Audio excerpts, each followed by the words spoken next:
So, you've decided that you're tired of cooking, you're tired of cleaning. Maybe it's a little bit harder for you to get in and out of the shower. Maybe you'd feel more comfortable if someone were around when it's time to dress and do some of those everyday activities of daily living. And so you've decided to start looking at assisted living, either for yourself or for a loved one.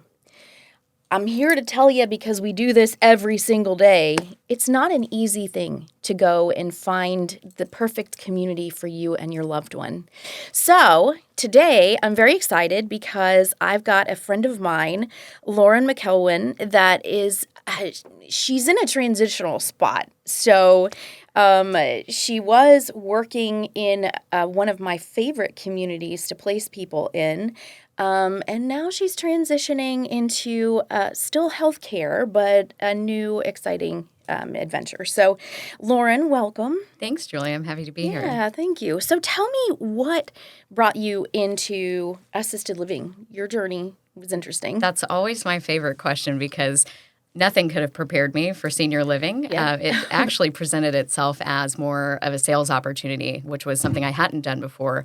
And so I did that and jumped in. I had no idea what I was doing. Yeah. And I think it gave me a really unbiased opinion and, in the industry just itself, because everything was kind of set in their ways. And my personality, my energy is very much, I want to change things. I want to look at it from a different perspective. So I feel like a wild card in that aspect, that I came in with something that maybe they weren't ready for, in certain little areas, but it really gave me an idea of how the industry works. And I've actually never had a more fulfilling area of healthcare that I've been involved in. Yeah, because you have been involved in healthcare before that. You were working in a surgery department. Yeah, it was about 9 years that I was with 9 surgeons for North Florida. Yeah, so I started there when I was 21, and then again, very similar. I didn't have any idea what I was doing and jumped in, which is very much my personality. I like to just jump in green and learn from the ground up. Yep. So senior living was no different for me. Yeah. So I kind of wanted to bring you in today because you and I kind of have that ability to look in an unbiased way now that you're not in a community and you're transitioning. So we have kind of that insider scoop. Mm-hmm. And I wanted to chat with you today and share with our listeners and our viewers some of those things that you might not necessarily know to look for. I can't go and accompany all of my people on tours anymore just because I am by myself, and COVID changed a lot of things for us. So I love to have my people kind of know what it is that they're looking for. I want them to walk in with kind of my eyes and now your kind of eyes. So let's talk a little bit about that. You mentioned in the bio that you sent, I thought that was interesting that a lot of people approach this with guilt and anxiety. Mm-hmm. What have you seen when people walk in the door a lot? Yes, it is very much, you have to take on that role initially when a family or a senior comes in, or both. In Gainesville, per se, I've worked with a lot of the family members versus the seniors. So I had to switch a lot of directions as I learned the industry, because I noticed a trend, and that was most of the time people don't move because they're so guilt-stricken of moving their family member. They don't want to take them out of the home. They want them to be able to thrive, but there's some times that it's just not, it's just not doable.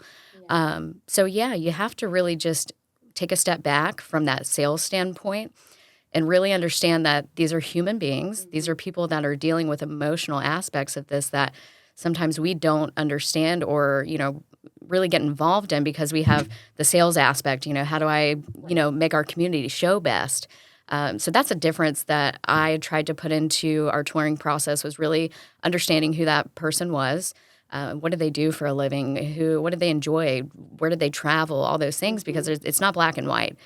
And that's a good point. You really need for the salesperson or the marketer, whoever is doing the tour, to really try to do that deep dive discovery, because they need to know that they can meet those needs, those spiritual needs, those mental needs that they may have, and the physical needs. Those are important things too. But definitely the families I have seen over and over, they feel so bad. They have all that anxiety. I don't know if mom or dad is going to like it here. I don't know if they're going to be able to adjust well. And here's the reality. In order to keep them as independent as possible, sometimes they need to not be completely independent in the home, because we see it happen all the time where families end up waiting and then there's a fall and then you take away your freedom and you take away the choices. So I thought it was interesting that you mentioned right up front that guilt and anxiety. And I just want to share with our viewers and our listeners, don't carry it. Do what's best for your family member or for yourself, and don't carry the guilt. Yeah, absolutely. So you talked about, rolling out the red carpet. And I think that that's something important that we do. So tell me a little bit about the good and the bad of the rolling out of the red carpet. Yes. One, I think it's so cheesy as far as some people actually rolling out a red carpet. They literally do. When someone told me to do that, I was like, absolutely not. That is not authentic. I feel so, versed in that aspect. Again, I want to know it's authentic. Yes. And to be honest, sometimes we'll get people that are coming either from the hospital or from a rehab. They're actually either in a wheelchair or they may even be on a stretcher, on a bed. They don't necessarily want a whole lot of attention. Yeah, they don't go want get a whole settled row in their of people apartment. watching you wheel in. Yeah, that's just it's unnecessary. Yeah. And whoever can pull that off, great, power to you. But it wasn't me. That's not how I could approach it. So rolling out the red carpet means, there's standards in every community when it comes to touring and what that sales process looks like. And people don't understand that for the most part because you are so consumed. Nobody does that research before you go tour a community as a family member or senior. It's just not something you would know. But it's important because it gives the community a standard to really uplift and be consistent as far as what does that look like when someone walks in. We want to be our best and we want to be on point for a sales standpoint and for just, showing great. But the rolling out the red carpet can go two ways. It has its ups and its downs. Yep, because you do want the person to feel, hey, you're important to us, and, we put our best foot forward for you. I was recently going to have company, and it was actually my son's girlfriend's sister. And my kids were like, Mom, why are you cleaning the house? And I was like, well, because, she's a special guest and I want her to feel like she's a special guest. And we actually fussed and we cleaned the house for her. So it's important for our families, I think, to feel that, especially if they're touring with their loved one, so that they feel special. I've had people offer, meals, and they offer them snacks and things that the chef has prepared. I think you guys did a pie special one time that was fantastic. But some of the negatives with that, you think, are that people might not get the right impression. Absolutely. Totally. So it's funny that you mentioned that because I thought of that exact scenario on the way. I was like, well, what can I compare that to?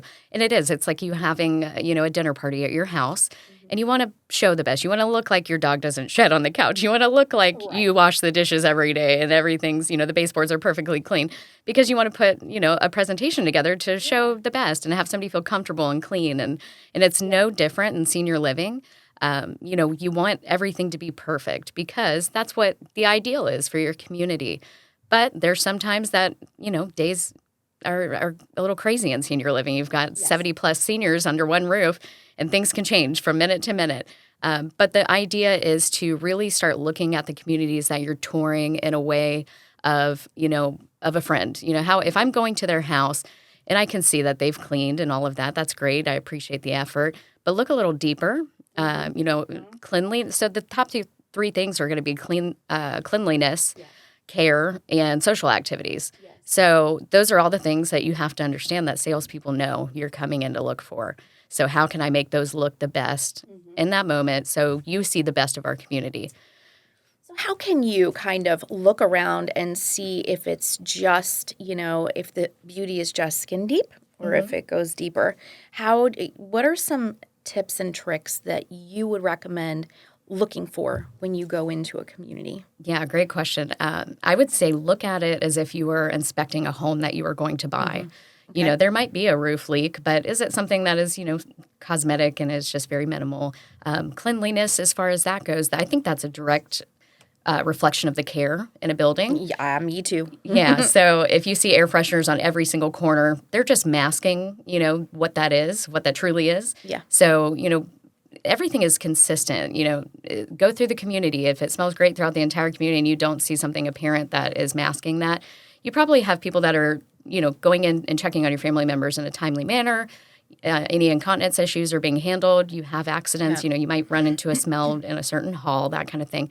And those are just unfortunate things during a tour that you would have to experience, but they're the reality of what they're doing. And people live there, Yeah, to be honest. exactly. I mean, they're going to use the restroom from time to time, and that is the reality. One of the things that I tell my children is when the time comes and I may need a memory care or I may need assisted living, I don't want my children to feel guilty. I want them to go and tour, and I want them to pick the place that they feel like the staff is going to be most compassionate and the care is going to be good, and it smells good, and it seems like there's goodness going on, and they're happy people. And I tell my kids, go in there on the weekend and sit for an hour. Not just because you're touring, not because they're laying out the red carpet, but just kind of observe how things are. See if the staff are happy.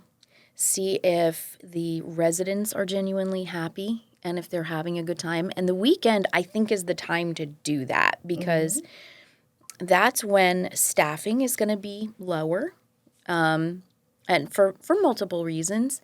And so I think it's important to go and maybe not just at your tour and drop in. What do you think about that as a marketer? What were your thoughts and feelings on that? So that's going to make any salesperson cringe because it's like you have unless you're there, and I was there on a lot of Saturdays because a lot of families needed that. But if I was not there, the anxiety. I was like, what is happening? What activities are going on?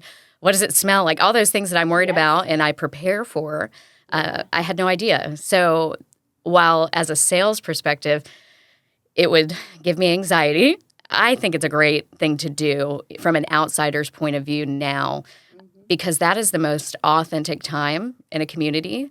It's organic. It's whatever's happening when you walk in is what's happening. Yes. It's not versed. It's not prepared for.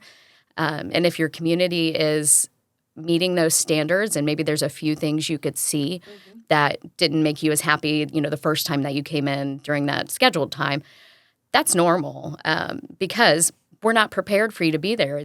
We're not pulling the red carpet out. Yeah. And I think that's a great opportunity, too, to be able to express some of those things verbally the next time. Because if you like the community and you're just a little, hesitant because of some of those Saturday things, it's a good time to negotiate price. It's a good time to negotiate, that aspect, but also be able just to give them a chance to explain maybe something that was happening at that moment that caused, that chaos or whatever it was that you walked into. Because, like I said, things happen. So it's a great opportunity to really get a bigger perspective on what that community looks like on a day-to-day. Yeah. And I do want to emphasize, I am not encouraging people to just walk in unannounced and try to tour. If you do that, you have to understand there are other people that have set appointments and they're kind of coming in the right way. And you're going to maybe sit and wait for an hour and you might sit and wait for 2 hours. So I never recommend just dropping in and expecting the marketer to just drop whatever and give you a tour because I don't think that's fair. But I do think it's appropriate after you've had a tour to drop by again and just kind of hang out. Absolutely. And sit in the main area Just observe. And observe, not to be creepy or anything like that. No. But just kind of hang out and observe and check staff's faces. Are they happy? And they're not going to be happy all the time, but Has anyone noticed that you walked in? That kind of thing. yeah. Did they greet you? And then, pay attention to the residents. If they're not happy, that might be an indication that all is not well if the red carpet's not being rolled out. Yep. So, and the residents will be the first to tell you if they're not happy about something. So they're a good way. I always encouraged, our residents to really be involved in our tours if they had anything to share during it. And I was so blessed in the community I was in because they all had great things to say. So obviously it helped me. Yes. But on the other hand, if they're not happy, you're going to see it. Yeah, you will see it. And the community that you were at, I mean, residents were happy from the get-go. Like, you would approach on the porch and they were happy and greeting I would always have to everybody. say, I didn't pay her to say that, I promise. Yeah. They were pretty happy. So, I want to know, what are some of the highlights that you loved about your job that you kind of want for people to find out about? I would say, there's so many great things in senior living when it comes to working just with our elderly population. They, a lot of times, and especially since COVID, they've lost that social engagement. They've lost the storytelling that they used to tell, their friends when they came over, or the card games they used to play. And when we lose our purpose, we lose a lot. We almost lose everything. Yeah. So I know you and I have discussed, that discovery process in the beginning. That was one of my favorite things, is really understanding how can I bring that back. And sometimes that's as simple as a card game, but sometimes it's, maybe I used to paint, but I have arthritis now and I can't. It was working through barriers of making things happen for seniors that they hadn't done in so long, and finding a way to do it that was new. And maybe it meant, a bigger paintbrush or, something like that, or some assistance during, that activity. But it was really just bringing purpose back. Yeah. And beauty. I remember one person that I moved in with you, and I don't even think it was a full-time resident. I think she was coming for respite. And you brought beauty to her room. I remember you put the butterflies out, and she got a room overlooking the garden, and that just really meant so much to her. I remember that. And bringing those extra special touches. And if you find a community where they're going the extra mile and bringing those extra touches, I think that's so important. Yeah, I remember her very well. She was somebody that stands out for me a lot because of that. I've done a lot of different things, like as far as little special touches, because I think that's important afterwards too. You knew I was listening. You knew that I knew what was going to make you smile when you moved in. Not the red carpet. It was something that was personal to you, that brought you a memory, or, just something that felt familiar to you that you didn't bring in. Yeah. So the butterflies were very fun, very daunting process. I ordered like 1,000 butterflies with these little stickies, and they were 3D. So, putting 100 of those on the wall, while it took me hours and I was like strategically placing them, it was something that I will never forget. Her joy when she walked in and saw that. She goes, "Oh my gosh." She was like, "I love butterflies." I was like, "I know." And it really did make so much of a difference in the last months of her life, and I was so happy about that. Well, I am going to miss you now that you're transitioning out. I'm sure I'm going to be working with you more. But yeah, I'll definitely miss you in my communities. But thank you so much for coming and kind of sharing that unbiased viewpoint to help people to make that decision. So thank you for joining us today. I hope you've watched all the way through, and if you have and you haven't subscribed, I would love for you to subscribe, to like this video, and to share it with anybody that might be looking for assisted living options.